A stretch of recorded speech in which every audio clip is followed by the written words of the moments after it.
thanks for showing up. Super appreciate y'all showing up to the 2024 January meetup of the AWS Portsmouth user group, now a global phenomenon. So Suzanne, ever since the pandemic, obviously, we just made it a Zoom session. And yeah, now we have folks that are watching from India and Africa and Korea and all over the place. So our little tiny Portsmouth user group is we're doing all right. Nice. So this evening we have Suzanne Guzman. I met her at the Women in AI conference in Portsmouth. Actually, you were an attendee, and the ladies on stage were talking about the things, and somebody had a question about a prompt engineer and how they had never seen one in the wild, and you were like, actually, yeah, here I am. Yeah. And so I am, as soon as everybody wrapped, I immediately came over to you and pestered you to do this for us, because I had also never seen in the wild a prompt engineer, and I'm curious about the career track. I'm curious about, what it means to be a good prompt engineer, and how to craft good prompting.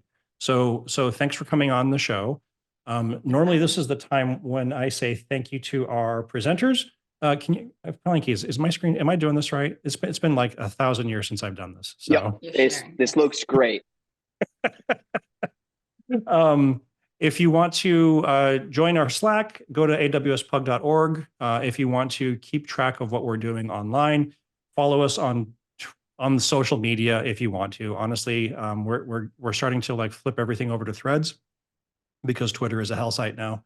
So we are in the process of trying to figure out where we want the social media to live. But go to the website and you'll be able to join the Slack from there and keep track of all of the announcements that we're doing.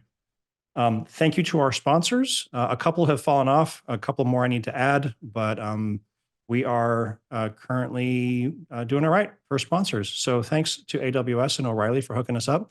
We have a lot of swag to give away. Unfortunately, a lot of it is physical. So we will do a drawing tonight like we always do, but we will have to wait to hand it off to you unless I see you, between now and February. We'll give it to you at the February meetup. So this evening, this is what we're going to do, but I'm not going to steal anybody's thunder, and you don't have to read that, because we're going to do it immediately right now. Suzanne, it is a pleasure to have you. If you want to, you have the power. Okay. I've given you all of the capabilities. So if you want to go ahead and start your screen share. Sure. We have a lot of folks in the audience, myself included, who have no idea if we are leveraging ChatGPT even half properly. I'm getting funky answers, so I don't know what's going on. All right. So I'm going to go ahead and get started so that we can get through this part and maybe get to the Q&A and practical stuff.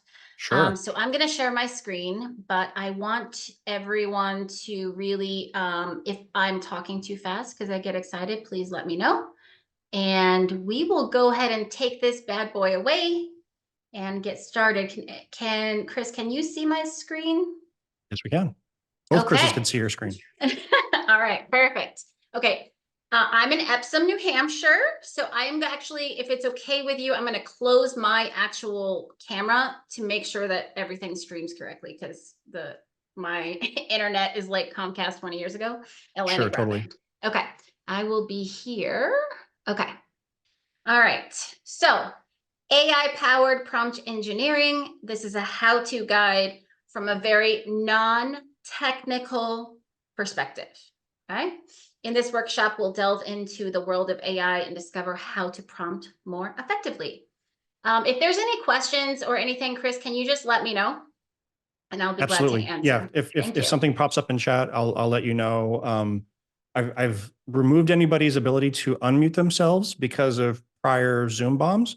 So if you do want to ask a question directly and you want to have access to the mic, let me know. And if I deem you trustworthy, I'll do that. Perfect. Sounds good. I appreciate it. Okay.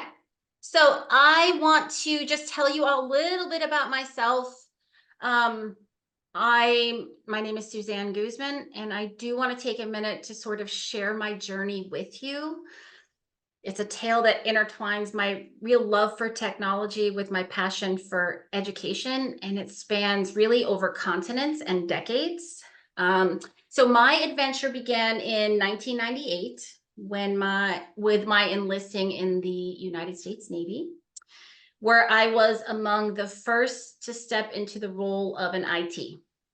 This was during the Y2K crisis, 98 prior to the Y2K crisis. And it was a time of great uncertainty and technological challenges. For those of you who remember that time, it really was a huge controversy. The president came out, they had to, the government needed technicians. They needed them badly. So they brought us in and they trained us quickly.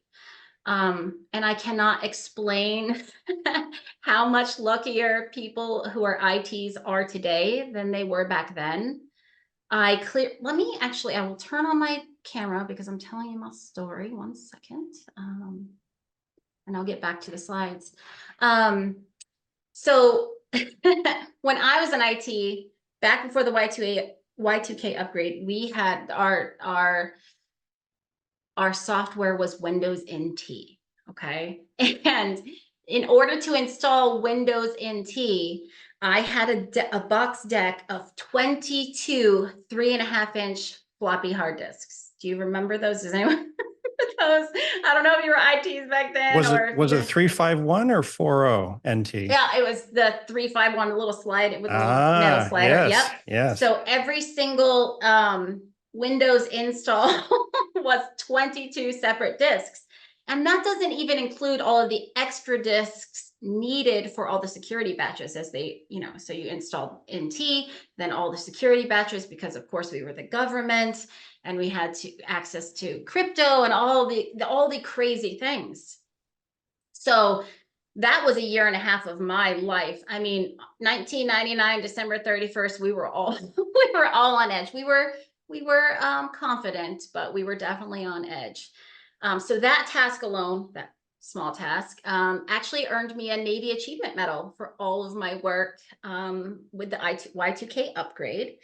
And that also ages me, so no judgment.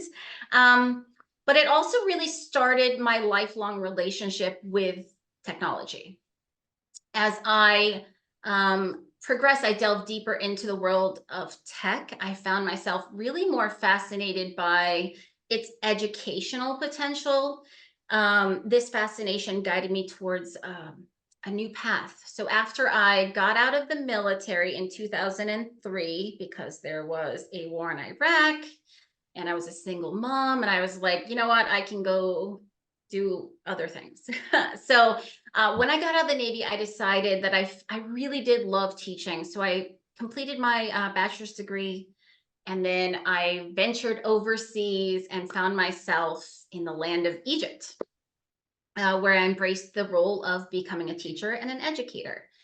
And from there, my journey kind of took a fascinating turn. I discovered my true calling wasn't just teaching students, but it was teaching teachers.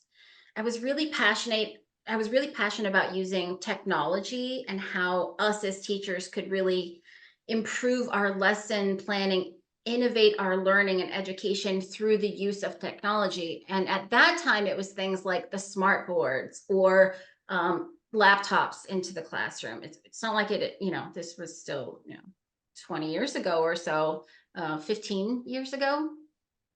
So just starting to utilize those things in our teaching. I was invited to some expos, educational expos in the Middle East. I have spoken in front of thousands of people, given presentations on the classroom of the future. Really fell in love with that. And so while I haven't been in tech, like the actual technical side of things since the Navy, I've always, through education, through all the things I've done, I've tried to stay on trend with the latest and greatest in technology to help it boost what I'm doing. So we had a lot of fun as teachers and as school districts and stuff. We spent a lot of time innovating, educating through the use and leveraging of technology. However, life is kind of full of unexpected twists, and amidst the backdrop of two really intense Egyptian revolutions, my family and I decided it was time to return back to the States. Once we got back home, my career took another exciting turn. I shifted from professional development roles into leadership and management roles, and there was an overreaching focus on improving business processes. And throughout all of these transitions, my ally was always technology, whether it was making a company sort of entirely paperless or integrating tablets for our traveling employees. We would have employees that would go from house to house to house on a different day and implementing tablets into that. Or whether it was redeveloping entire business solutions. No matter what I was doing, technology was really my companion. Like whatever the technology was, it kind of helped me. And then witnessing all of those incredible advancements in technology and AI, I mean, since the 80s, it's been extraordinary. I'm so lucky to have been alive to have seen all of these things. I mean, I was there for the first time the world went online. I remember it.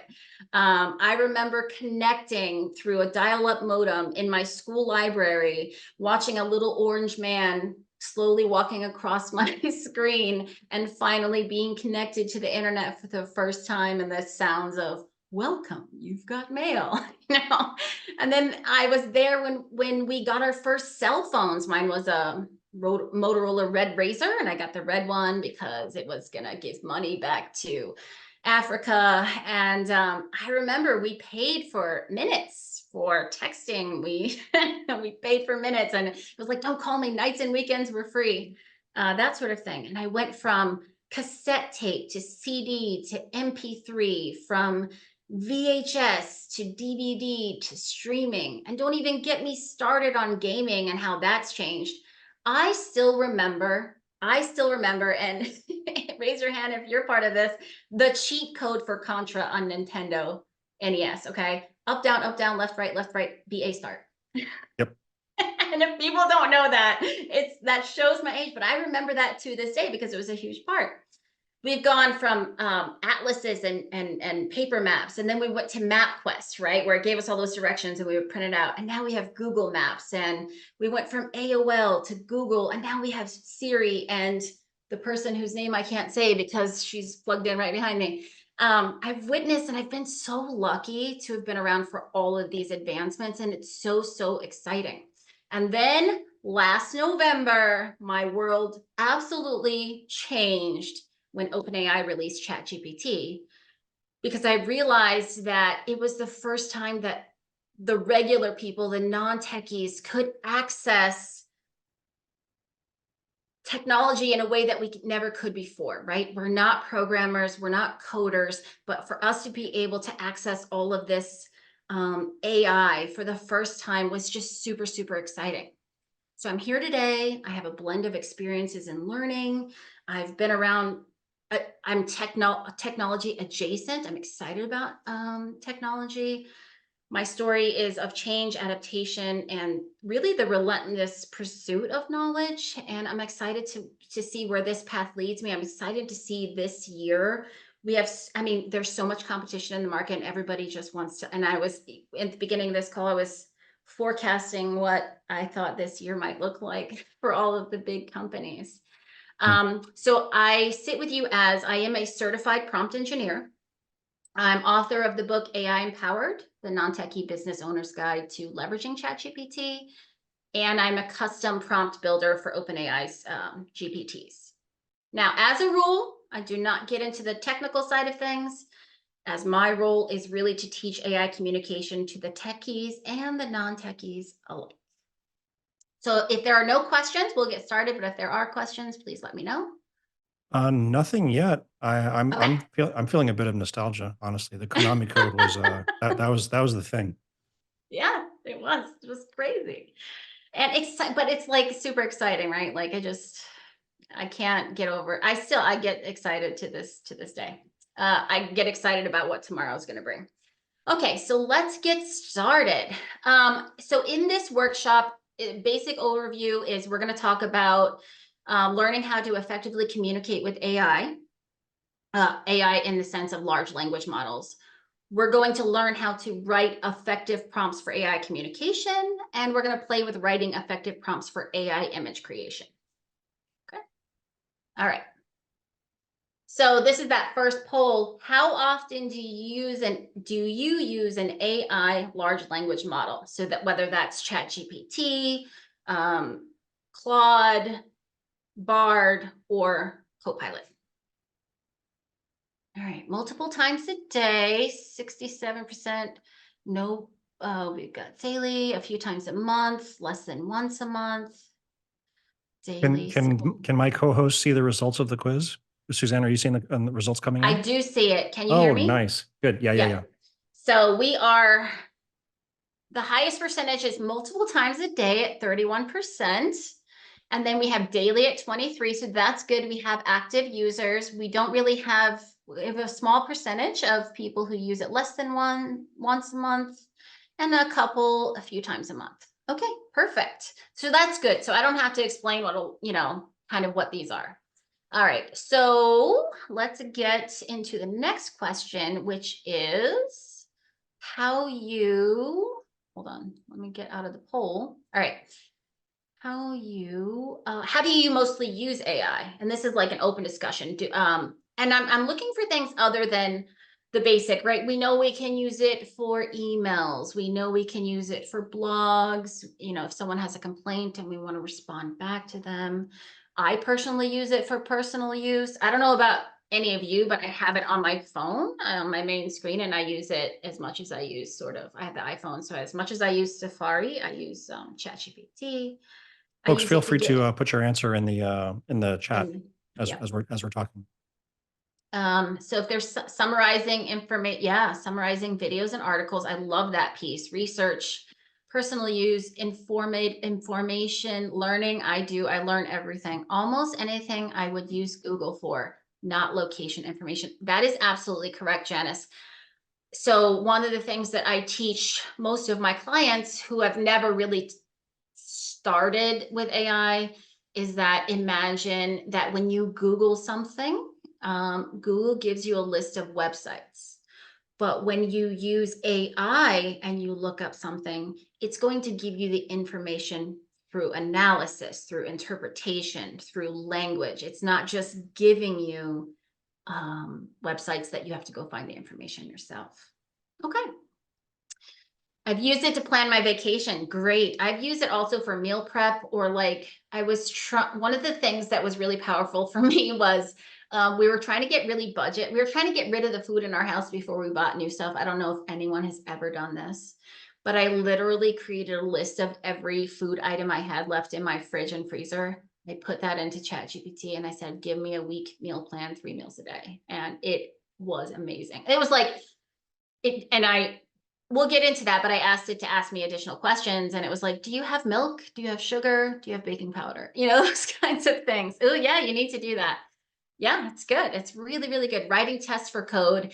And I'm telling you, I have a 14-year-old son, and this is one of so at the Tech Alliance that we met at, Chris, that was kind of the debate, is like, the person who brought up the question was saying, kids using it in school. And I'm an absolute want my son to use it to help him, because that is a resource that he's going to have. It's like my parents telling me not to use the internet back in the day to look up information and wanted me to use the encyclopedia instead. Right. It's the same thing. So I want him to learn it now so that he's well versed when that's going to be his future. So I'm a huge proponent of students using it. Okay. So let's summarizing articles. Exactly. That's a big one, because sometimes you don't want to read 100, pages of, especially in the AI world. Like, no offense to anyone's here, but I am not, like, I'm technologically adjacent. As I said, I have a love for technology. I was in IT, OG IT. But sometimes the jargon and the language just kind of goes over my head, and I'm like, oh, I don't want to, like, one of the things I'm trying to teach myself now is Make. I don't know if anyone's heard of Make, but it's really about all the integrations. that we can use with APIs and stuff. And I was just like, it's really, really cool. And I want to use it, but there's so, when I'm reading about it and when I'm trying to learn about it, there's so much language that I have to overcome. I actually used it recently to provide a recommendation on modifying. Yeah, that's great. Modifying your exercise program. No offense to this room full of text, but so, listen, I was there. Okay. Let's see. Okay, so let's start out basically with just overall best prompting practices, okay? Number one is you should communicate with AI the way you would communicate with another human. I want everyone to remember that these large language models are built on natural language processing. All of the information that was used to create the intelligence base of these models is human words, human experiences, and human emotions. So these large language models have that, and they are natural language processors. So the whole goal of them is to predict what you're going to say and try to have the output that you're looking for. So they basically want to please you. And they are going to be the most intelligent, people-pleasing, loyal companion you will ever have. And whether that's for free or $20 a month or whatever version you pay for, it really is a huge investment. And it's exciting. So again, best practice, just communicate with it the way you would another human. I know that a lot of us, like when I Google something, I want to use less adjectives because I just want it to get to the point. The opposite is true with AI. The more descriptive you are and the more adjectives you use, the better your output is going to be. So you just got to get out of that habit of like how we shorten everything with Google. So that's best practice number one. Number two is be specific. If you give it a vague request, your output or the response is also going to be vague. If you ask it to write a poem, it's going to take anything it has and give you a poem. But if you're more specific and ask it to write a poem about a beach at sunset, you're going to get much more value out of your prompt. So being specific. And number three, you want to guide AI. You do not want to dictate it. For instance, no offense. AI, large language models are smarter than any individual person. It is a collective of intelligence, right? So you want to take advantage of that intelligence. You want to broaden your scope. So when you're prompting it, allow it to do its thing. Don't put so many dictations on it or stop it from being able to produce what it's meant to do. So you want to guide it, and I'll show you how to properly guide it, but you do not want to dictate or sort of stop how far it can go. And we'll talk about boundaries in a little bit as well. You want to embrace iteration. So iteration meaning that repeating tasks or asking it to do something again.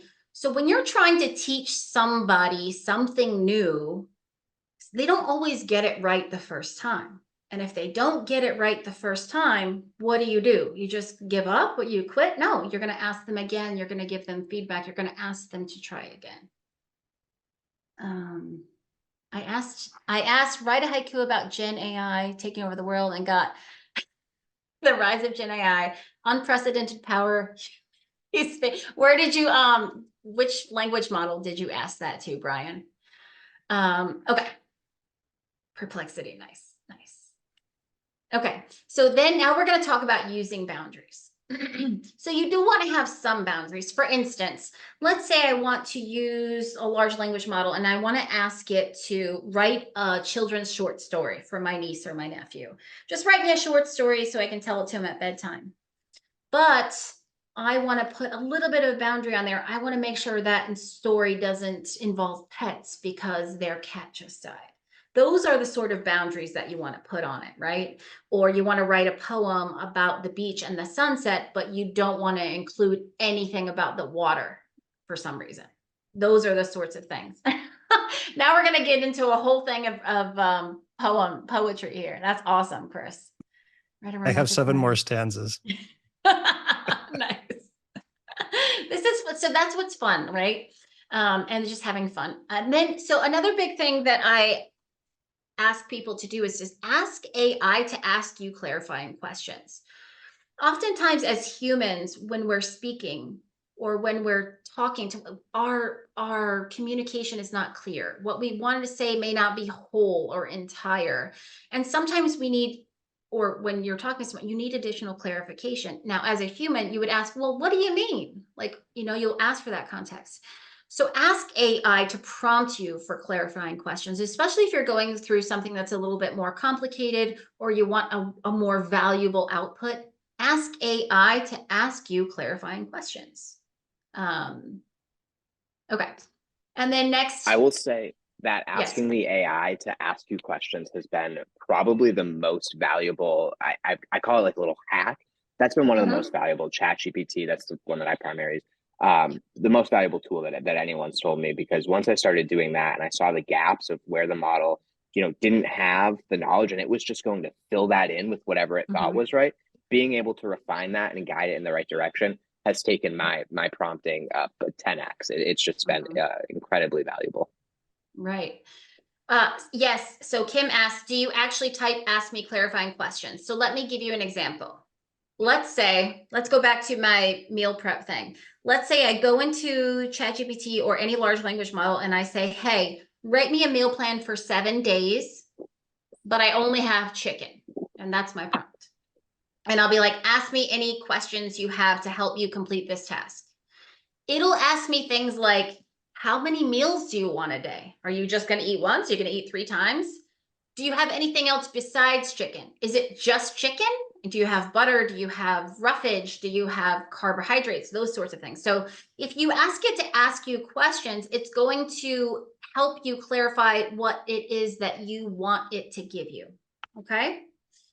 And then the final sort of goal, best practice is, remember, we want to use large language models as a source and not fact. I see this happening a lot, where people are just copy pasting anything they get from these large language models. And what happens is, as I had mentioned before, all of these large language models have been built on human knowledge, human experience, and human emotion, which means that sometimes there's bias in the answers. Even if they're giving you sources, it's analyzing the information for you. You just want to be careful and keep in mind that there is some bias in the large language models. That may be fixed as we're going forward, but I also feel like that's a part of what makes it so beautiful. It has that human language and it has that, it was built on human emotion, human experiences. Everything that we've ever created to teach this thing was created by humans, right? So we want to just make sure that we're taking it for a source and not a fact. Any questions on that before we move on? Okay. So this is my favorite part, actually crafting the basic prompt. There is a formula to this. And it's pretty easy once you understand how it works. So anytime that you're going to prompt a large language model, the first thing you want to do is assign it a role. Role meaning you want it to act as an expert in a certain field. Why we want to assign it a role is, if we don't assign it a role, it's going to search everything and it's going to be an expert in everything. But if we can define a role, that cuts down its limitations, right? And it really hones in on what we're looking for. So we have some examples here. You act as a marketer, an author, a coach, a CEO, a parent, right? So the first step is role. Part 2 is you want to then provide it your task. What written task do you want it to perform? So assign it a role, and then what's its task? What do you want it to do? And then the next part, so there's only 3 parts to basic prompting: role, task, format. So what format you want it to provide the information to you in. So by default, it'll give you some sort of summary or analysis or but you can ask for a list. You can ask for specifically in summary. You can ask for it in a table that you can then copy and paste into Google Sheets or Excel or into Canva. You can ask for it in plain text, bullet points. You can ask for it in HTML code. You can ask for it in Markdown. You can even ask for the prompts in emojis. You know? So the basic rule to any prompting, so the basic rule to any prompting is rule, task, format. Let's actually try this out and see what's going to, what we've got. So let's go with, we're acting as a marketing expert. Help me write. So we're setting that role. Help me write 5 social media attention grabbers for consulting service, for IT consulting services. Provide them to me in a bulleted list. And let's enter. Okay. And then it's doing its thing. So for the purposes of this whole thing, I'm just using ChatGPT. But if you can communicate with ChatGPT, you can communicate with any large language model. So whether that's any of them, Bard, Copilot, Perplexity, any of the large language models, you can communicate as long as you understand how to prompt. So it's giving us some really good stuff. We've got attention grabbers that we're going to use for media, social media. Okay. And then, so it didn't do what I wanted. So I'm saying thank you because I communicate with it like it's a human. So thank you, but it's a numbered list. Can you change it to bullet points? And then it's like, of course, and then it actually changes it to bullet points. So remember what we talked about in iteration. If we didn't like how they did it, we can just ask them to do it again. And it will, I say them, I so much, I know it's an it, but I do say them because how I communicate and work with it, I treat it like it's a human. So now it did what I asked. It took all of the same information and put it as bullet points. So I naturally, I just put like good work and I thank it. And this is where we get a little, people are like, are you crazy? Like people are, I'm like, maybe, but this is how I communicate with it. And I get really, really good prompts from it. So looking through, I like what we have here. Stay ahead. Yeah, it looks pretty good. These are all prompts that look like they're going to, let's try something else. So let's act as a therapist and give me some ways to cope with burnout from work. Provide this information in a table format. Let's do that. All right. Okay, so you can see it's already starting to build that table. Raise your hand if you didn't know that it could do tables. I mean, like in the chat, or just say me, I didn't know. So it's starting to build that table as we're going. So setting clear boundaries, establish limits between work and personal life. These are things that we know, but sometimes you have to be reminded of that, right? And then seek social support, delegate and set realistic goals, engage in hobbies, professional support. This is a really good list. So that therapist, I mean, people pay money for a list like this, right? People pay good money for that. All right, so great. Thank you so much. That was a great job, sir, ma'am. And then if you actually look at my communication, it communicates back to me. You're very welcome. I'm glad. It uses these human emotions. I'm glad you found the information helpful. If you have more questions or need further assistance, feel free to ask. Take care and remember to prioritize your well-being. It's like, it's talking back to me like I'm a human because I'm talking to it like it's a human. Do you know what I'm saying? And that's the beauty of it, right? That's what's awesome. And so when I talk about communicating with it like it's a human, it also can communicate with you like it's a human. And sometimes I spend the whole day with just me and ChatGPT or me and large language models, and I don't feel like I'm just talking to a computer half the time. Okay, any questions on the basic prompt? So again, we'll just reiterate role task format. Any questions on that? Blanky, Williams, anything? I'll take some water. No questions from the audience. There's Okay. a question about formatting. Can you can you make them use more of the screen width? I I think guess. that was related to the tables. It looked like they were maybe, Yeah. using. Yeah, so it can go further. It's just that there are only really 3 things. So you could put multiple rows and columns. And and I can show you this, maybe the next examples, but when it kind of goes into a next line, it does like a break as if you would with an Excel. But yes, you can expand the tables. I have done it. So it was like 9 or 10 columns. So it like break the tables into the different pages, which is pretty cool. So so the things that I've used it for predominantly have been like, here's a piece of code, write a test for it, write me some asserts for it so that I don't have to do my own testing. Right. Right. Do you need to specify a role? Should I say act as a Python programmer and do this? Yes, why not?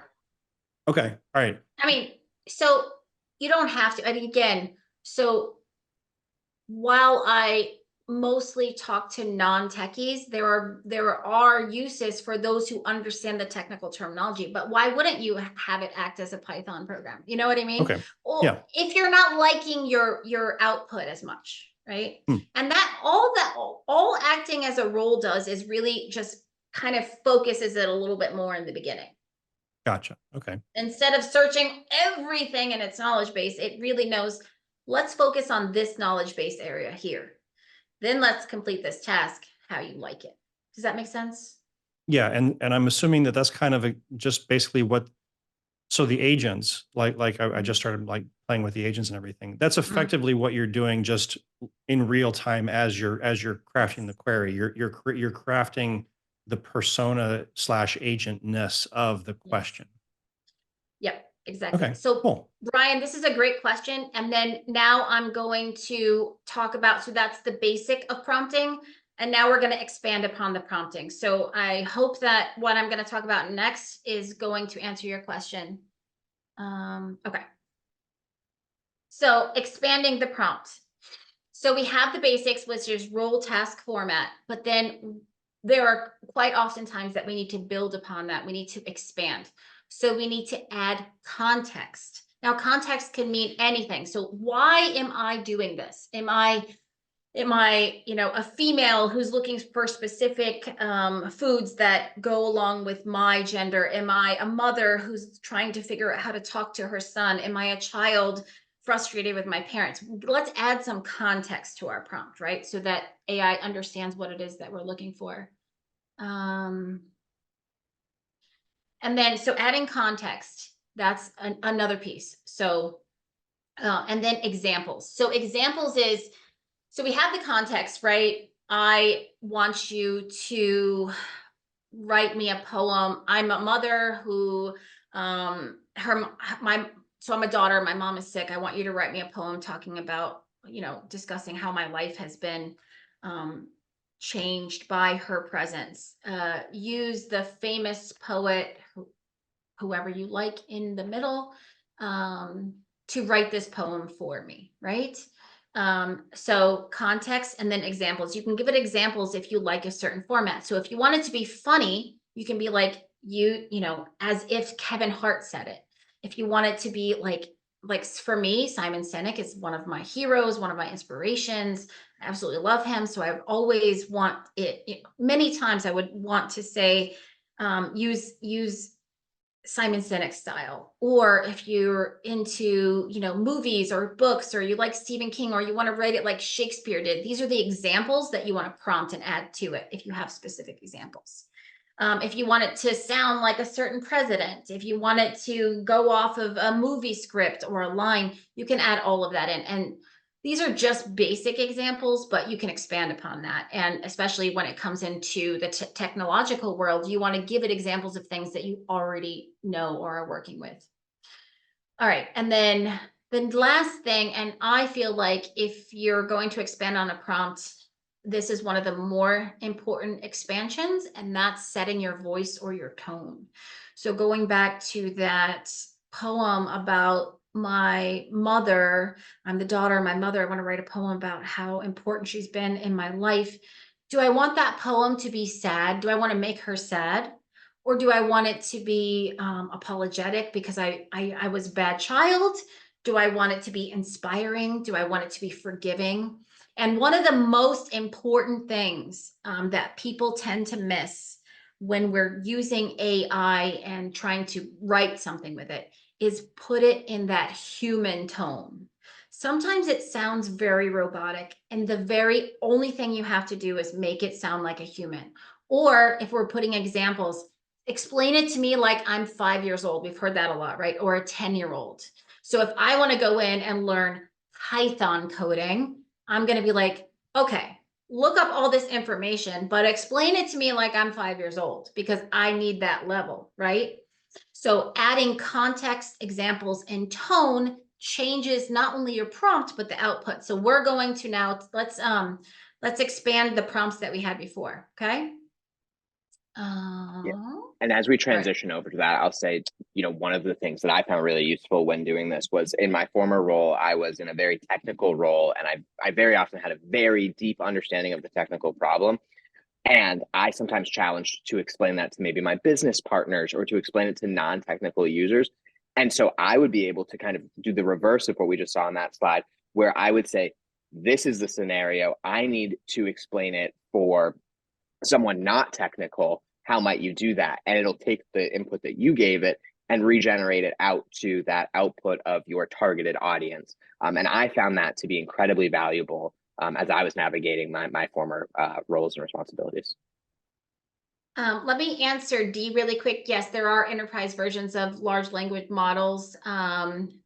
So Google Bard has the best one out there. And ChatGPT has enterprise. Copilot is working on getting, I think Copilot's going to be releasing, and I couldn't explain too much more in detail, but yes, there are enterprise and upper level models that can handle all of that source code. Okay. So let's work on expanding our prompts. Oh wait. Okay. Sorry, I lost my, oops. Going backwards. Okay. Okay, so this is going back to, sorry, I had to pre-record this because I didn't know if I was going to have internet, but I'm going to walk you through. I did it prior to this. So let's take that original prompt, act as a marketing expert, and help me write 5 social media attention grabbers for IT consulting services. Provide them in a bulleted list, right? So let's change this now to act as a social media marketing expert. I really want to hone in on, you need to be not just an expert in marketing, but a social media marketing expert. And then help me write 5 social media attention grabbers for IT consulting services. But let's add some examples to that. I want to let them fear missing out. And like, there's not a lot of time left, right? Time is running out. So like the whole FOMO idea. And by the way, I use FOMO and it understands what FOMO is. I've used FOMO a few times because I'm trying to also like do my social media accounts. And then provide them to me in a bulleted list. And let's use like an encouraging tone. Like you should definitely come do this, right? And please excuse my bad spelling, but it would understand if you have bad spelling. I see actually quite a few people who I prompt with spell things all the time incorrectly. All right, so now let's look at the difference in this prompting. So now we've added that context, right? We've added the fear of missing out, time is running out, and that changes the whole scope of our social media. That changes that hook. It gives you that sense of, if I don't take advantage of this now, I may miss the deal, right? And as humans, we never want to miss the deal or have a chance to sort of save money or get in before it's too late, right? It's one of the very, very, FOMO is a huge human emotion for us. But so now what I want to do is, I want it to be more. So can you change the tone of this to urgent, right? I'm just building. So we're changing the tone from encouraging to urgent. Okay. Act now or miss out, urgent, limit time, so it's just a few word changes. The adjectives have changed a little bit, but it changes the overall tone.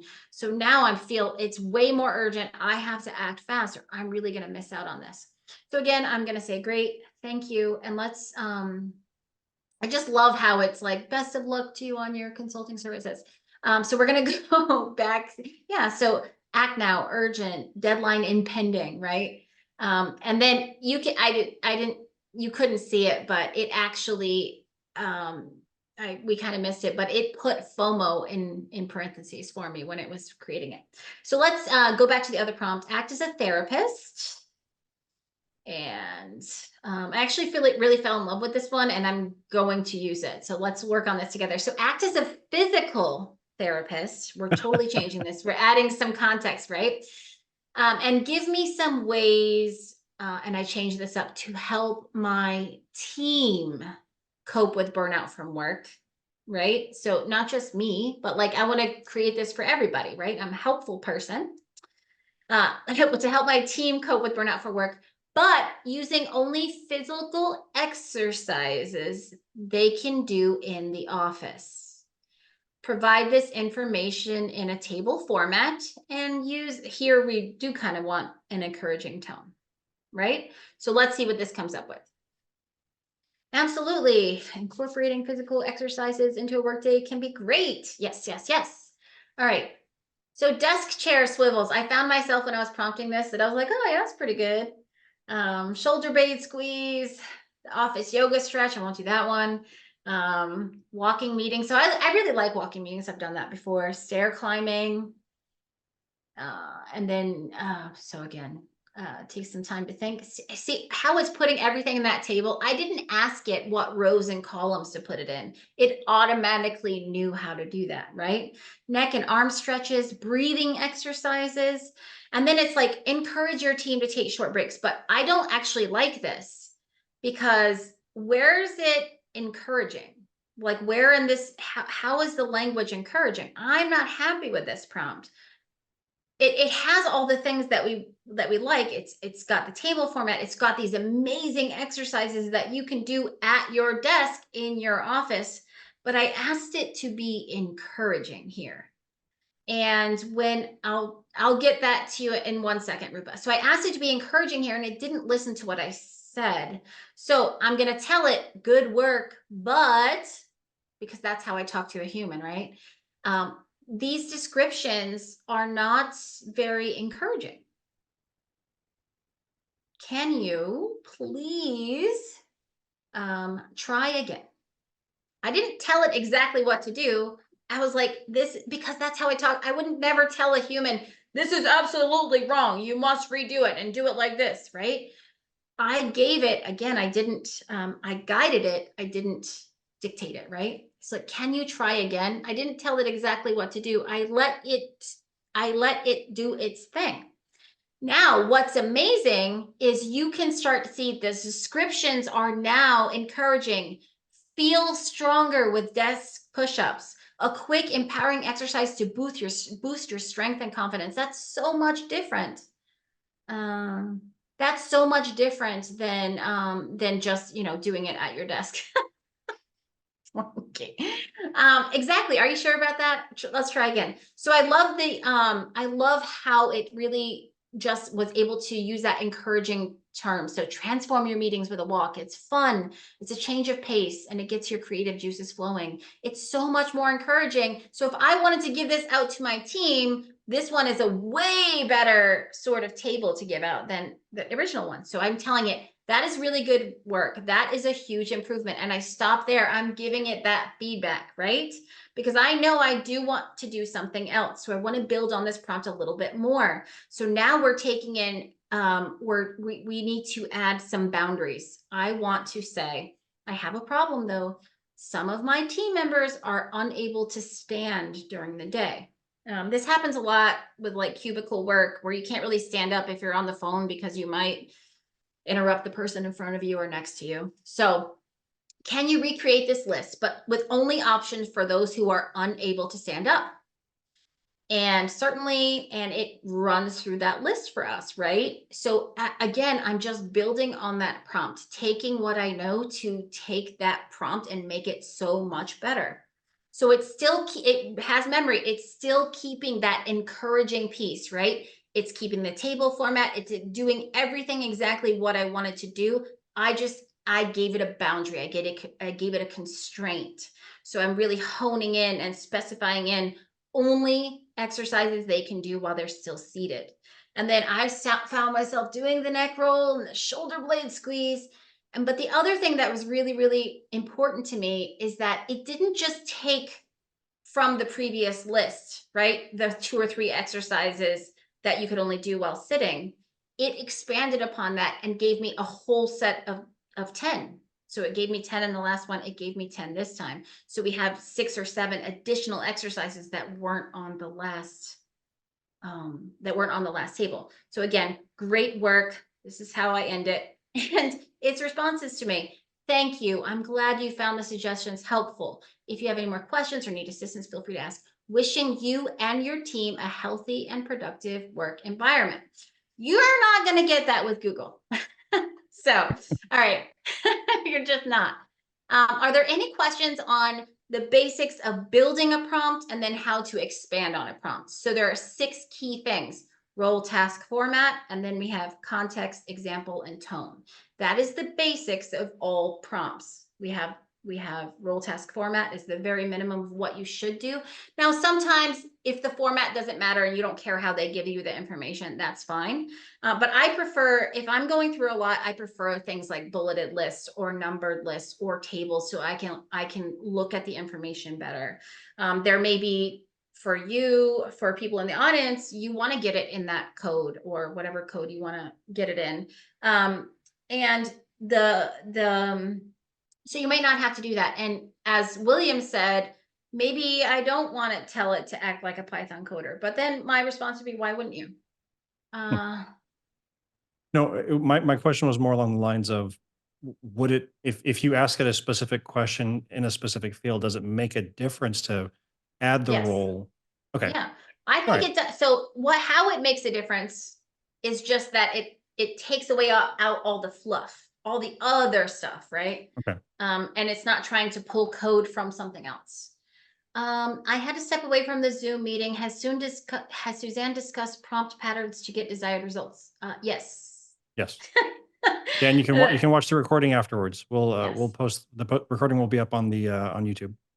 Yes. So Kim asks, does context relate to who the person the information is for? Yes. So if you have a specific person that you want the information to be delivered to or addressed to, you're going to put that in the context field. And it doesn't matter where you put it. It's not like you have to go in that order, role, task, format. It's just things that you want to remember. I can be like, write me a poem as if you're Shakespeare and give it to me in maybe a haiku. However, whatever it is that you want to do, there's no exact. There's until you get into AI imaging, it doesn't matter the line code or how long it is. Yeah, if you say you're an expert Python programmer, you get a better answer than if you say you are a Python. Yes, yes. So again, when we're looking at the knowledge on the knowledge base, I do use expert all the time. And then I also use things like master programmer, master web designer, right? Like you're the creme de la creme top of, and you know what? You should try it. Maybe we can, if we have some time, let's try it if we're doing master versus, expert, because I believe it really does make a difference. And in my usage, it does make a difference. I haven't really asked it anything about Python programming, to be honest, but based on my experiences with other things, yes. All right, so very quickly now, the next poll is, how often do you generate AI images? Can you throw that up there for me? Yes, ma'am. 1 second, please. Oh, wait, hit the wrong button. Launch. There we go. Why isn't it working?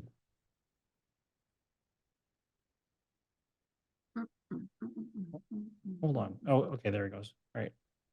Okay, let's get this poll going. I might have stole it from you, Chris. I clicked launch there.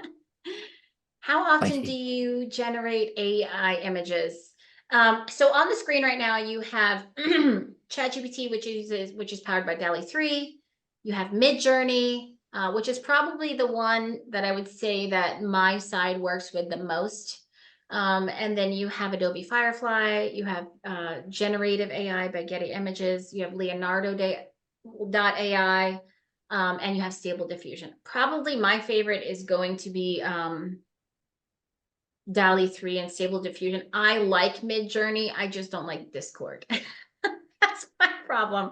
Okay, so AI images. Somebody does it multiple times a day. I'm curious as to person who does it multiple times a day, what you're generating. And then we have weekly, a few times a month, and less than once a month.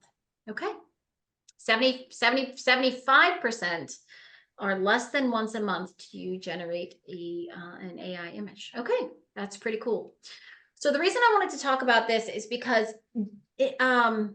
prompting images is very similar to chat prompting, to communication prompting, okay? In the sense that there are certain metrics that you want to take into account. There are certain things that you want to pay attention to when you're trying to prompt for an image, okay? Let me squeeze past this. Okay. So I use, and people in my circle use AI images for fun. Like, I truly believe that it's going to replace sort of the whole memes game, especially that you have, like I have ChatGPT, and I think, is it Google Bard? No, Bard, another one where you can actually make, no, Bing has images in the keyboard now. You can replace, I think for fun, to replace memes. So if my girlfriends and I are talking about some crazy night we had in Mexico, I can just have ChatGPT, and I do this, have ChatGPT create, a funny picture of all of us, craziness falling over, whatever it is, I can create that. So that's going to be those instant memes. So that's for fun. Generating images for work. I try to get some infographics and some information, or create designs for people, as a background for their PowerPoints, or a lot of it is logos. So historically, all of the imaging apps out there have had problems with certain things. Logos and word generation within imagery has been a problem, but it is very quickly, vastly improved. And I think that Midjourney really took, with version 6, Midjourney really took the lead on that, and DALL-E caught up pretty quickly, and things are going pretty well. And also, I don't know how many of you may use Canva, but don't skip out on Canva, because they have a really powerful, really good AI generator in there as well for images and short videos. But only if you have the pro version. I dabble in the Canva one quite a bit as well. You can do it for designs. You can use it for characters if you're trying to create a certain character. But what else do we use? What else can we use AI image generators? Avatars, yep. Will you be speaking to that? Sorry, I was reading a question. You go, and then I'll read the question. All right. I was going to say, one of the things that I use it for, I apparently can't vote as a presenter, but for AI image generation, probably several times a week. One of the more creative ones that I found was that my company, we hired someone off of Upwork to give us like a bit of a graphics package of, the 10 icons we thought we needed, but no one ever actually only needs 10 icons. It turns out I needed 50 icons.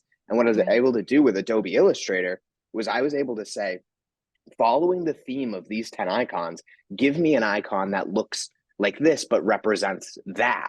And so, yes, I paid someone for the initial work. I got the style. I got what I think the human touch. But then I was able to go and take that, supply it to an AI, and now be able to generate images on the fly without having to pay someone hourly.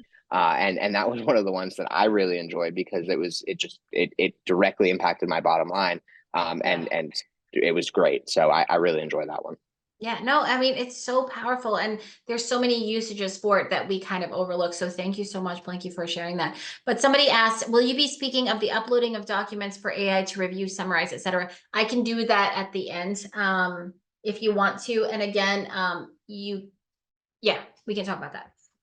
All right, so let's get in really quickly. This isn't going to take long, because it's mostly just kind of showing you the different aspects of AI imaging and giving you some examples of that. So prompting for AI imaging, we want to look at the medium. So the medium, very, very, very as a 30,000 foot overview, medium refers to the material that the artist used. However, whatever material the artist used really contributes to the style and meaning of the overall artwork, right? So if you have any questions, stop me. And then we want to talk about, so the first thing we want to do is choose our medium, you know, and then we want to look at the style or composition. And that really kind of just looks at the arrangement of the elements of the piece of the artwork. It's how an artist in composition on the art side sort of conveys specific emotions, tells a story, or gives meaning within the arrangement. And then we have the camera angle. And this is something that I never, ever thought of when I first started out, is from what view do we want to see it? The camera angle marks that specific location that you want to see your image. Different angles can be used to convey very different emotions and experiences. Then you want to take into effect also the scene. The scene is pretty easy. This time, the place, the location, the overall setting of the artwork. Obviously, the setting is it's often overlooked, but it really is a huge part of any piece of art, right? And then, but when we're prompting, sometimes we tend to forget that, or we have to add to that. And then modulate. Modulate is my absolute favorite thing. So modulating really is when you're taking a piece, a one piece, and you're putting a whole new sort of spin on it. So you have an original piece and you're adding a whole element that changes the meaning, the context, and the whole message of the AI. So let's look at examples of the medium. So for medium, you have all of these. And I think they said they're going to give you copies of this slide if you want it. You can choose a photograph, an oil painting, a charcoal drawing, and a woodcut, an etching. You can, as we get into like the stronger ones, a VR model, stop motion, graffiti. I want to play with graffiti because I think that would be pretty cool. You can choose all of these. So again, first thing, let's choose our medium. How do we want it to come up? What's our material? Style and composition. This is crazy. And there are thousands of styles, but just some of the ones that we kind of know is like that Gothic, abstract, minimalism, futurism, realism, pop art, romanticism, symbolism, right? Impressionism. You could even do something like Da Vinci style or Michelangelo style, right? So the limits, it's limitless, but medium and style. So let's choose what material you want to use and the kind of style that we want in our head. The next thing, again, that camera angle, I just like, that was a whole, I don't know about you, but I rabbit hole all the time. So a bird's eye view, if anyone in chat can tell me without asking ChatGPT or any large language model what a worm's eye view is, I would love to know. Low angle, eye level, medium shot, full shot, wide shot, master shot. What is a crane job shot? I don't even know these things, but these are the different camera angles. And this is something that when people are trying to generate AI, they forget and overlook this really powerful piece. What angle do we want to see the art from? And then next we have the scene. You can fill out whatever scene you want. So desert, rainforest, space, underwater. Do we want it in the Civil War, the Ice Age, prehistoric, in the future? Do we want the Victorian era or the Revolutionary War, medieval? Again, setting the scene, that is, a lot of people really do get that one, or at least get the basics. But the more you can, and it understands when you say set it in medieval, it understands what you want, you know? And then modulate. So modulate, again, let's say we have a scene and we want to just completely change it. So I have a scene of, you know, an owl with prey in its mouth flying over the desert at the sunset. But then I want to add on top of that Ming Dynasty China or ancient Egypt. That is going to change everything, sort of thing. Or I can even be specific to like the 1990s tech boom. So what's that going to be? Maybe there's some people down there with their boom boxes, or or in the disco area. In the disco era, you've got the bell-bottom pants and the disco balls going. You know, so that really just kind of changes the whole perspective of the images. So let's actually try this. Oh, sorry. Yeah, let's actually try this in practice. So AI imaging takes a little time. So again, I did this in advance, but I'm just going to kind of take you through what I did and the prompts that I used. So the first prompt I asked was, give me a photograph of a beautiful young woman. I added no additional things to the prompt. Okay, it's pretty good. I used DALL-E 3 for this, by the way. And as I said before, I'm just using ChatGPT for the purposes of this, but anything you can do here, you can do in any of the other large language or AI imaging models. Okay, so we have photograph, beautiful young woman. Then I wanted to add some stuff. So I put her in a modern city scene, and I wanted her clothes to have some color. So I asked her to have her wear blue clothing and put her in a modern scene with some blue tones. I liked the overall aesthetic of the blue. Then I asked for it to change it from a photograph to a watercolor painting. And this is what I got. And I don't know how well you can see my screen, but there really is, like, you can see the brush strokes. You can see it's so detailed. It's amazing what it came up with. And I actually had to shrink it down to get it onto this, but I wanted you to kind of see the transition side by side of how just different things change the overall image. Then I asked it to please do it in all I asked for it was to be in a pencil drawing, but because it's AI, it kept the background. It kept that blue tone in the background, and it kept her in blue clothes, right? Super, super cool. And then up next, I was like, let me change with this. Let me change it a little bit. Let's change the style up. And I was like, what would be a cool, really kind of different one? Then I was like, oh, let's try Pixar. So I got Pixar. This is what I came up with when I just changed it to, let's change it to Pixar style, right? Adding it to Pixar. And then I was like, oh, that's pretty cool. What about like the, roaring 20s pinup woman with the, with the pinup style hair? Look what I got. It still has that city from what it thinks it would look like in the 1920s, but you can definitely tell that, that look is very, very 20s, right? And then I was like, oh, well, what if I wanted to change that and just make it a comic book? This is what I got. It still kept all of the basic information. It has that city scene. She's still wearing blue clothes. It's a beautiful young woman. But now it's that comic book strip. And if you pixelated it in on this, you could actually see those little kind of comic book holes. Okay. And then next I was like, I want to change this style up a lot. So let's go with something kind of crazy. And so what I asked it to do was give me Tim Burton style, but change the colors from shades of blue to shades of gray and dark, because that's Tim Burton, right? He's not really going to have too much of a blue hue. And this is what I got. So it still kept, from here, it kept that 1920s sort of look, right, with the clothing. It kept the background, the cityscape background. It kept that beautiful woman, but it just changed I modulated and sort of changed that whole thing by making it a Tim Burton style, right? Look at the buildings in the background. They're sort of that Gothic look that is Tim Burton is so famous for. And then I was like, okay, I really want to modulate this more. So what could I do? What would be a good idea to like change it that really just changes the whole scene? And so then I asked it to the scene to change to a futuristic city with a cyberpunk. And this is what I got. So you still have, look, her clothes are still that like sort of 1920s feel. The cars are looking like that. Even the people in the background have that old time feel, but the city in the background is very futuristic. Look at our model.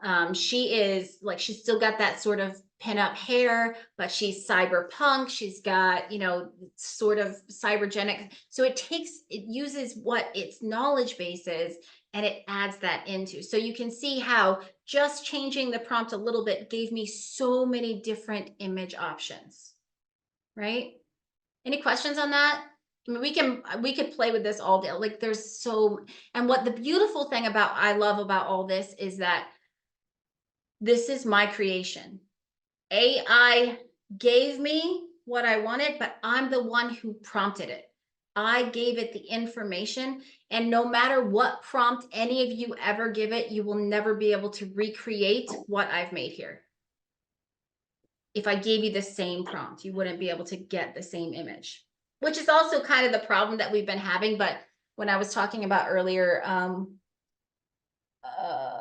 with something like scenario where they're allowing us to do continuous characters, which is something new and I'm excited about. I can't speak on because I just found out about it sort of yesterday, but I'm going to be playing with it and I will let you know.